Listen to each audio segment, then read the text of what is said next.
Eles, vamos orar. Nosso Criador, Pai Celestial, que sabe todas as coisas, que criou todas as coisas, somos muito gratos, ó Pai, por mais uma oportunidade de estarmos aqui, podendo abrir a Tua Palavra e poder ouvi-la, poder testemunhar sobre as coisas maravilhosas que o Senhor tem feito por nós e pedir, ó Pai, para que abra todas as portas e feche as portas que têm que ser fechadas. Abra as portas para o batismo de todos os irmãos aqui que estão passando por tribulações, com dificuldades, para poder chegar a esse momento do batismo, Pai, de podermos passar por essa aliança contigo, poder estar purificado com o corpo todo, Pai, submerso na morte do pecado e renascer na esperança do Teu Filho amado, Pai, que nos ressuscitou dos mortos. E hoje sabemos que podemos viver a vida eterna em nome de Jesus. Pois as dificuldades são grandes, o inimigo tem trabalhado nas nossas vidas para que impeça esse momento, mas contigo somos mais que vencedores e todas essas barreiras estão sendo quebradas e somos muito gratos por isso, Pai.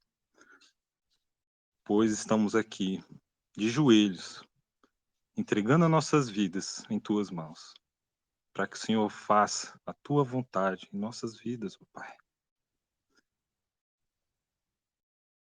Agradeço pela vida do irmão Júnior, por todas as pessoas que estão sendo usadas por Ti para passar a Tua mensagem, não com bajulações, mas sim com uma espada que divide, que separa, mas que traz vida, que traz esperança, que traz a vida eterna para todos aqueles que nele crêem, Pai. Transforme os nossos corações dia a dia, para que possamos estar mais parecidos contigo, podendo ser um corpo só contigo. Abra a tua palavra agora e fale conosco, Pai. Seja o que for para ser falado, seja feita a tua vontade. E pedimos isso em nome do teu Filho amado, que está à tua direita, intercedendo por nós. Somos muito gratos por isso. E em teu nome, no teu Filho amado, Yahushua Hamashia, cujo nome em português é Jesus Cristo de Nazaré. Amém. Amém.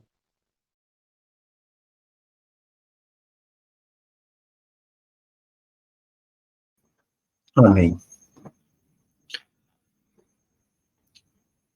Mais uma vez, muito boa noite a todos, sejam muito bem-vindos.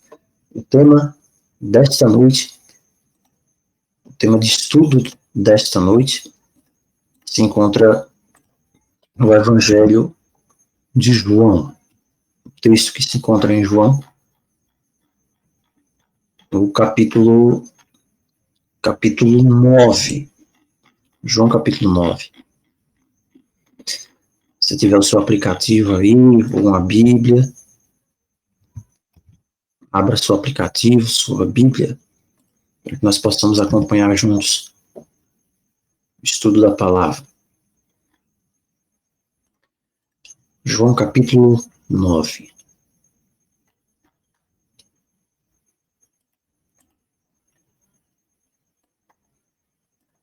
João capítulo 9, versículo 1 ao versículo 7.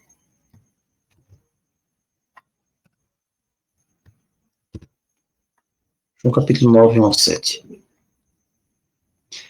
Caminhando Jesus viu um homem cego de nascença. E os seus discípulos perguntaram: Mestre, Quem pecou? Este ou os seus pais? Para que nascesse cego. Respondeu Jesus. Nem ele pecou, nem seus pais. Mas foi para que se manifestem nele as obras de Deus. É necessário que façamos as obras daquele que me enviou enquanto é dia. A noite vem quando ninguém pode trabalhar. Enquanto estou no mundo, sou a luz do mundo. Quando disse isso, ele cuspiu na terra e, tendo feito lodo com a saliva, aplicou aos olhos do cego e disse: vai, lava-te no tanque de Siloé. Ele foi, lavou-se e voltou vendo. Ele foi, lavou-se e voltou vendo. Começamos analisando aqui o primeiro verso, que é o mais importante de toda essa história aqui. Caminhando Jesus, ele viu um homem cego de nascença. Você já parou para pensar o quão profundas são essas palavras que são descritas aqui por João? Ali está Cristo, e ali está o pobre homem, o homem que nasceu cego, que viveu a vida inteira cego, que cresceu cego. Ele apenas ouvia as outras crianças falarem sobre o que era brincar, sobre o que era correr, sobre a luz do sol, mas aquele homem, enquanto era criança, ele não sabia o que eram essas coisas. Ele nunca soube o que foi poder brincar de verdade com os outros amiguinhos. Ele cresceu cego. Eu não sei como é a vida de um cego, mas que não deve ser coisa boa. Principalmente para alguém que nasce cego, ele não sabe como é o mundo, ele tem apenas imaginações na sua mente, mas ele não sabe a forma das coisas. Esse homem viveu a vida inteira cego. A vida para esse homem era apenas escuridão total e apenas alguns lampejos de alguma réstia, quem saiba. Não importa o motivo da sua cegueira. O fato é que esse homem, ele estava ali, ele se arrastava pelas ruas, sendo levado pelas mãos de um lado para o outro. Hoje, pelo menos, os cegos eles podem ter alguma oportunidade de crescer e se desenvolver. Mas na época de Jesus, não. Hoje, um cego, tranquilamente, ele pode se tornar um grande cientista. O cego, hoje, ele pode também se tornar um professor. Ele pode até ser um psicólogo, entender das emoções da mente humana.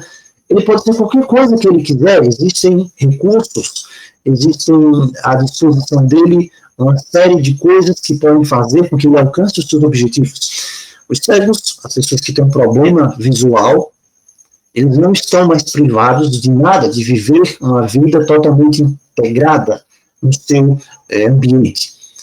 Hoje existe a leitura no sistema Braille também, e tantas outras coisas, ferramentas, aplicativos desenvolvidos, que a pessoa pode ter uma vida absolutamente normal, isso é muito bom, isso é maravilhoso. Mas naqueles tempos, os tempos de Jesus, até uns tempos atrás, não havia leitura em Braille, não havia aplicativos, não havia integração com a sociedade. As pessoas não se preocupavam. A sociedade não estava dando a mínima para uma pessoa que nascesse com esse problema. Ao contrário, dentro do judaísmo e também algumas outras culturas, quando uma criança nascia cega, as pessoas pensavam, essa criança deve estar pagando por algum pecado. O pecado dos pais, ou o pecado dos avós, ou um pecado que vem se atravessando, arrastando por gerações e gerações. E os judeus entenderam errado aquilo que está escrito até lá mesmo nos mandamentos. Quando Deus diz que ele julga os pecados dos pais nos filhos. Então eles começaram a entender que Deus estava cobrando pecados de pessoas de gerações passadas em outras pessoas que não tinham nada a ver. E se você olhar bem sobre isso, se Deus fizesse uma coisa dessa, Deus não seria justo. Mas os judeus acreditavam assim. Então, quando a criança nascia cega, as pessoas olhavam para aquela criança e diziam, ele deve estar passando por algum pecado. Mas você pode pensar, mas como essa criança pode ter pecado? Como essa pessoa que nasceu cega pecou? Porque o pecado é fruto de uma decisão intelectual. fruto de uma decisão inteligente. Mesmo que você não compreenda as circunstâncias em que você está ali pecando ou as consequências, mas existe um desejo carnal pecaminoso, e aí Paulo leva para aquele assunto lá da lei natural, que é colocada dentro do coração do homem, que acusa o que defende, e que a pessoa entende que pode estar fazendo alguma coisa que não é correto, mesmo diante da lei natural, que é a lei que o Criador colocou no coração de todos os povos, de todas as raças. Então, como uma criança pode ter pecado? Mas os judeus naquela época acreditavam nesses chamados pecados pré-natais. Eles acreditavam na punição por causa do pecado dos pais, dos avós, dos bisavós. Então, se alguém estava pagando pelos pecados, essa pessoa teria que sofrer. Para que estender a mão? Para que você ajudar uma pessoa que estava destinada pelo próprio Deus para pagar os pecados?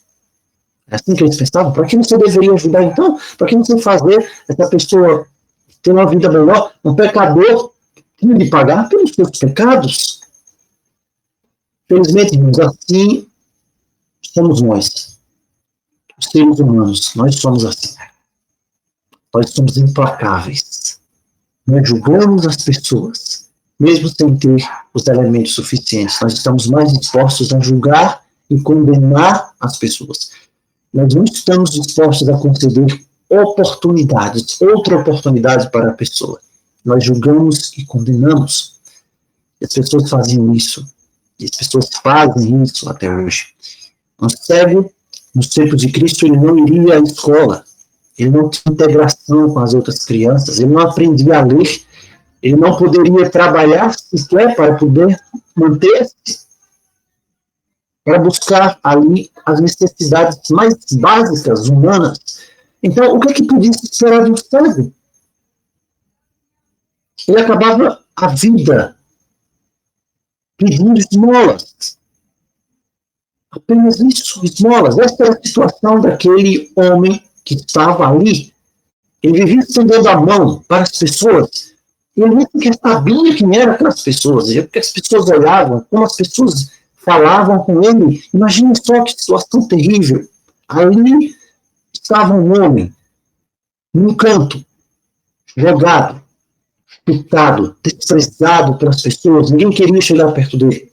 Ninguém queria sequer conversar com ele. Ninguém queria sequer parar com ele, dar a mão para ele, porque aquele homem com certeza fedia. Aquele homem com certeza não estava cheirando bem. Aquele homem, quem sabe, há dias, há vários e vários dias, há semanas, não tomava sequer um banho.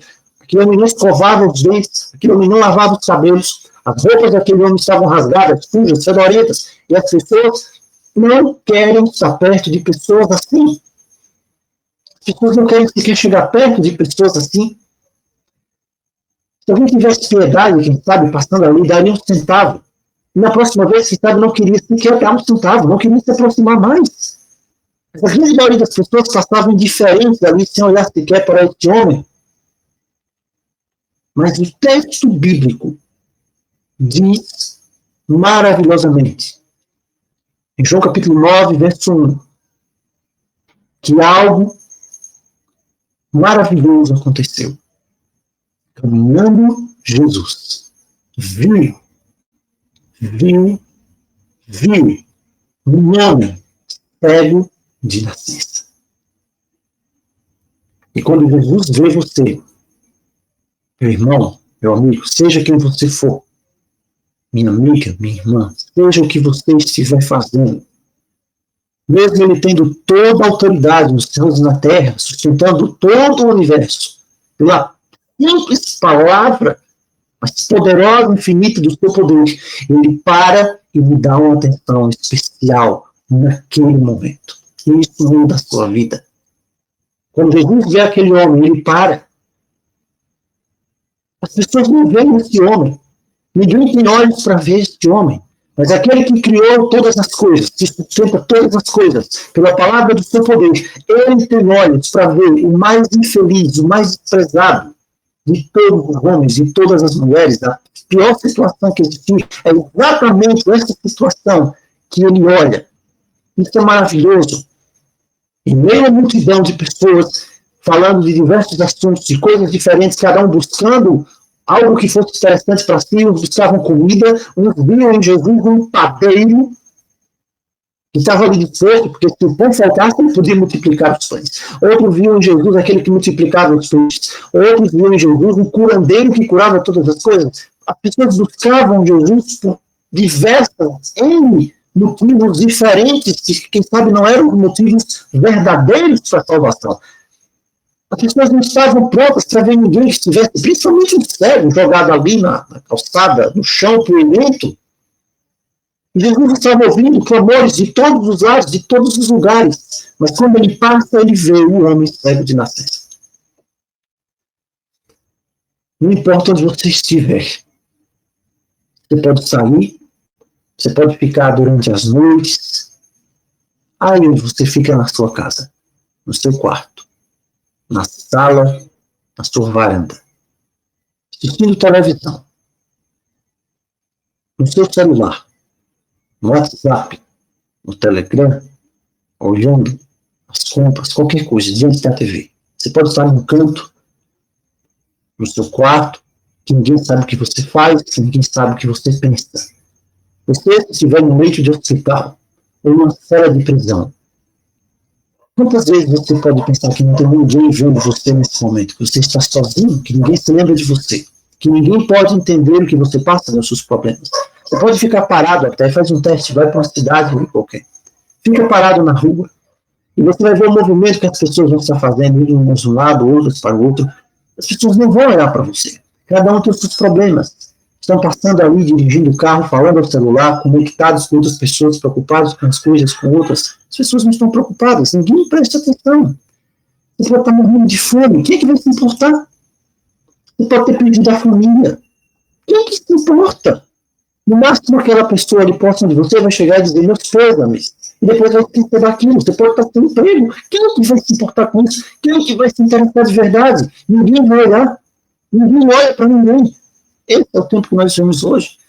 As pessoas hoje vivem sozinhas. Elas sobrevivem sozinhas. Ninguém tem compromisso com ninguém, apenas com os próprios interesses. Ou, na melhor das hipóteses, as pessoas vão cuidar, ter um acesso, contato com alguém ali perto dela, da família. E mais ninguém, tem pessoas que nem isso fazem.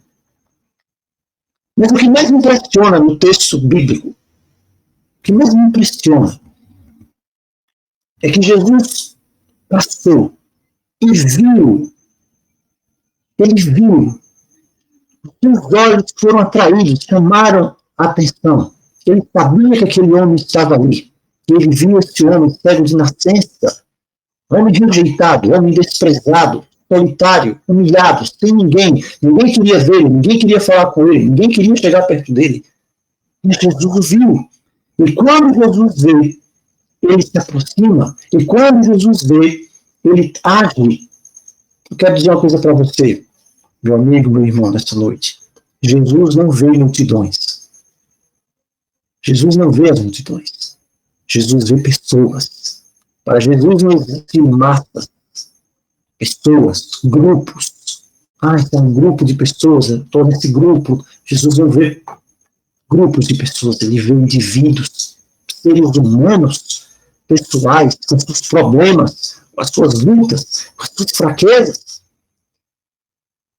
Nós estamos dispostos a colocar os nossos olhos apenas naquelas coisas que nos agradam. Você pode passar horas diante do celular e você vai estar vendo coisas que têm o seu interesse, coisas que me chamam a atenção. Por isso, quando você coloca uma coisa que não interessa, você tira. Você está disposto a ver apenas, nós estamos dispostos a ver apenas aquelas coisas que nos agradam. Apenas aquelas coisas que nos trazem alegria, satisfação, com que nós nos identificamos. Quando você tirou as suas férias, quem sabe a sua última férias, quando você fez uma viagem, qual foi o lugar que você escolheu ir? Você lembra? Você escolheu ir para onde? Para a praia? Você escolheu ir para, quem sabe, o shopping, para uma casa de fazenda, para o sítio no interior, uma viagem para o exterior, Portugal, Miami, Rio de Janeiro? Ou você escolheu ir para o lixão? É claro que não. Claro que não.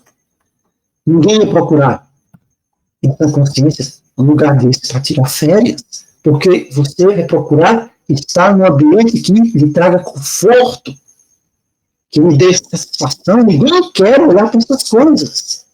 Ninguém quer ver essas coisas. Nós não estamos dispostos a colocar os nossos olhos naquilo que não nos agrada. Quantas vezes você recebe passando no sinal vermelho e tem aquela pessoa lá da rua que se aproxima para pedir alguma coisa, então você já fechou o vidro do carro? Eu fechei o vidro do carro. Mas eu quero dizer para você que quando Jesus resolveu tirar férias do céu, quando o Senhor Jesus resolveu tirar férias lá do céu, da direita do Pai, ele tirou a sua coroa de glória tríplice, como Senhor dos céus, da terra e das regiões inferiores. Quando ele desistiu, deixou de ser adorado pelos anjos incessantemente. Quando ele depois as suas vestes régias de regente celestial, ele não foi para outro lugar, ele veio para cá, para poder ver as nossas mazelas, para poder ver as nossas fraquezas, para colocar os olhos em mim e em você. Ele não foi para Miami, ele não foi para o francês, como nós fazemos. Ele veio buscar aquelas pessoas, os mais desgraçados de todo o universo, os pecadores. Ele não se envergonhou de vir nos buscar. Nesse exato momento, Jesus está olhando para mim e para você. Eu não sei, mas ele sabe a exata cor da roupa que você está vestindo agora. Ele sabe a exata cor da roupa que você vestiu ontem, que você vestiu a hora que você tomou banho. Ele sabe o que você comeu. Ele sabe as lutas íntimas do seu coração, aquilo que lhe aflige, as lágrimas que você já derramou, que ninguém sabe, que o seu esposo não sabe, a sua esposa não sabe, as angústias que você sente, os medos que mexem com o seu coração, as indecisões que você tem, as decisões que você precisa tomar, que você não tomou ainda. Ele sabe todas as coisas. Alguma esposa maltratada pelo marido, desprezada pelos filhos, e não conta para ninguém, explorada, humilhada. Se você estiver me ouvindo, Jesus conhece a sua vida. Onde estão os filhos? Quem sabe você dedicou a vida inteira, mas eles hoje não se lembram de você? Será que você sente que está murchando, que está enrugado pelo tempo, que está acabado? Olha assim, diz, nossa, aconteceu tanta coisa na minha vida, eu não queria estar aqui hoje, eu estou sozinho, eu estou sozinha, ninguém me entende, ninguém vê o que eu passo, ninguém vê o que acontece comigo. Eu quero dizer para você nessa noite, Jesus, ele sabe. Ele olha para você e sabe até quantos cabelos você tem.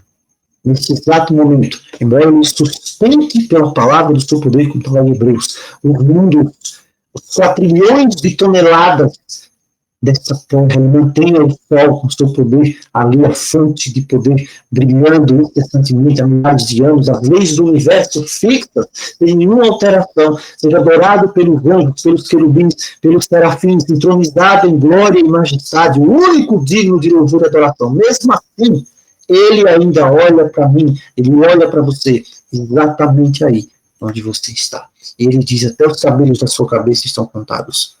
Ele sabe o dia do seu aniversário, a sua comida preferida, os seus gostos pessoais, se você gosta de chuchu, se você gosta de sardinha, se você prefere ovos, se você prefere o azul ou o verde, ele sabe de todas as coisas. E aquilo que ele te diz e que você não entende, é porque ele te conhece melhor até do que você mesmo. Ele sabe que antes, quem sabe de você entrar no canal hoje, ou não sei, fazer sua oração, ler a Bíblia, quem sabe você tenha brigado com seu esposo, com a sua esposa, quem sabe que as coisas não estejam tão bem, quem sabe você esteja triste, porque gostaria que o seu filho mudasse de vida.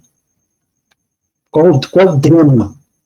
Qual o drama que eu posso estar vivendo nessa noite, que você pode estar vivendo nessa noite? Qual a angústia que bate aí dentro do seu coração? Você não precisa dizer, mas Jesus sabe. Jesus conhece tudo. E ele estava lá. Sempre quando nós estivermos sozinhos, tristes, abandonados, igual aquele cego na beira do caminho, jogado na poeira, Jesus estará lá. Nunca duvide disso. Ele sempre vai estar lá. Ninguém vai estar, seu marido não está, seus filhos não vão estar, ninguém vai estar, ninguém, mas Jesus está lá. E no meio da multidão, que não vê ninguém, Jesus vê, ele vê o cego e ele para.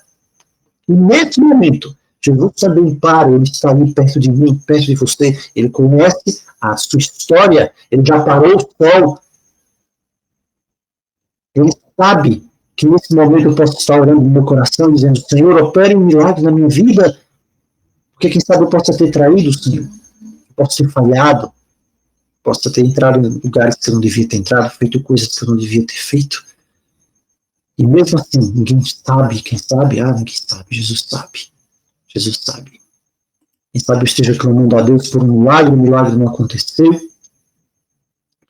E quem sabe agora, ao ouvir essa palavra, no fundo do coração, você esteja clamando por esse milagre. Deus sabe a história da sua vida, e Ele se dirige a você, Ele mostra qual é o segredo de uma vida feliz, de uma vida cheia de paz. Não importa quem você é, não importa onde você esteja, se você está no leito de hospital, se você está em casa sozinho, se você está em casa triste, desanimado, não sei até onde esse áudio vai chegar, não sei. Não importa.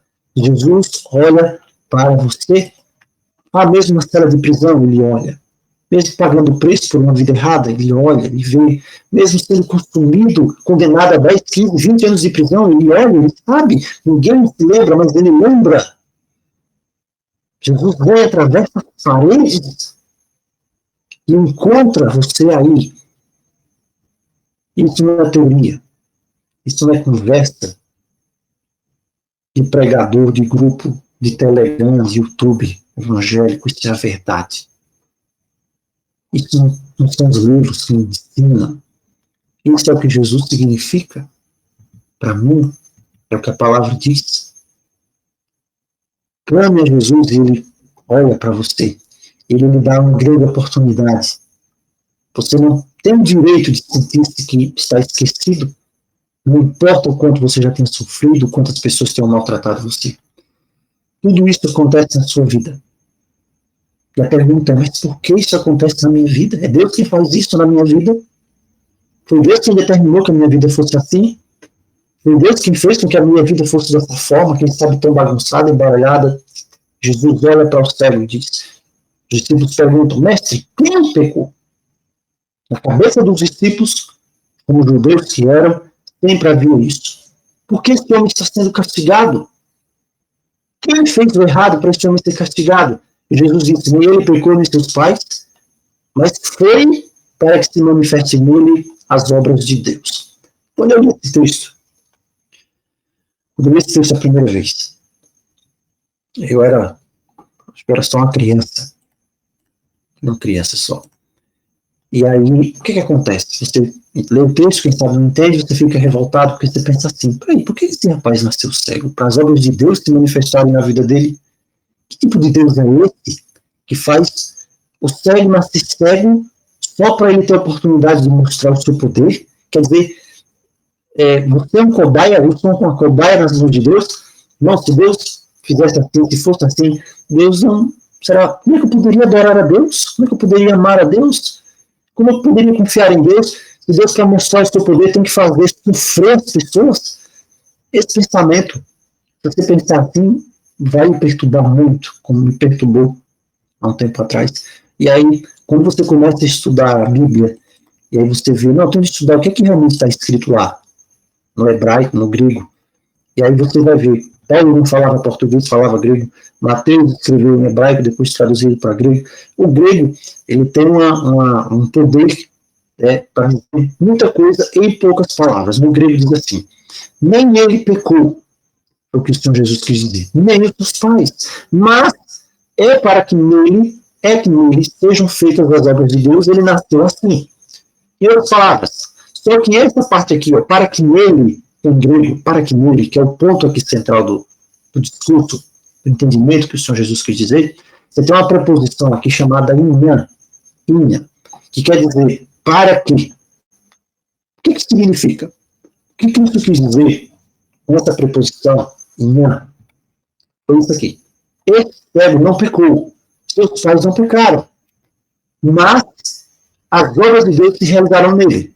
Ou seja, já que ele nasceu cego, Já que ele está assim, por causa dessa situação, então o poder de Deus vai se manifestar na vida dele. Deus vai aproveitar essa situação adversa para operar seus milagres. Ele não tem culpa, os pais não têm culpa, Deus não tem culpa, mas já que ele está assim, Deus vai operar um milagre.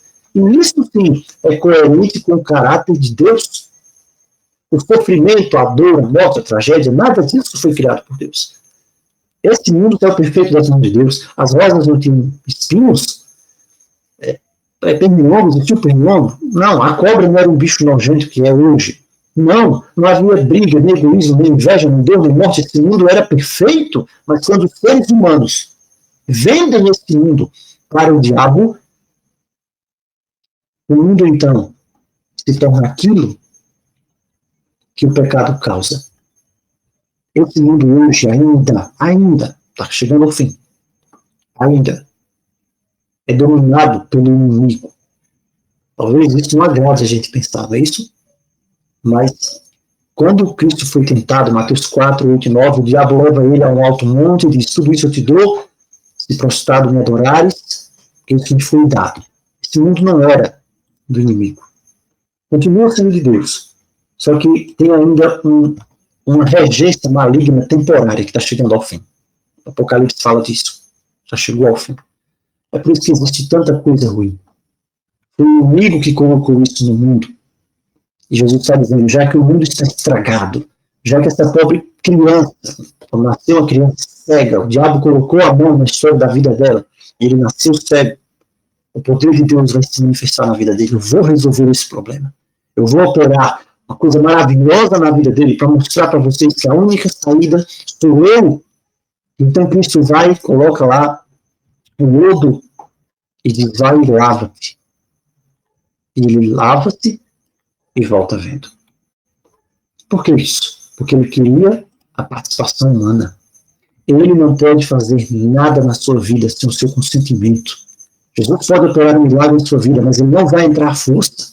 Ele não vai derrubar a porta e entrar. Ele diz, é você quem tem que tomar a decisão, você que tem de segui-lo.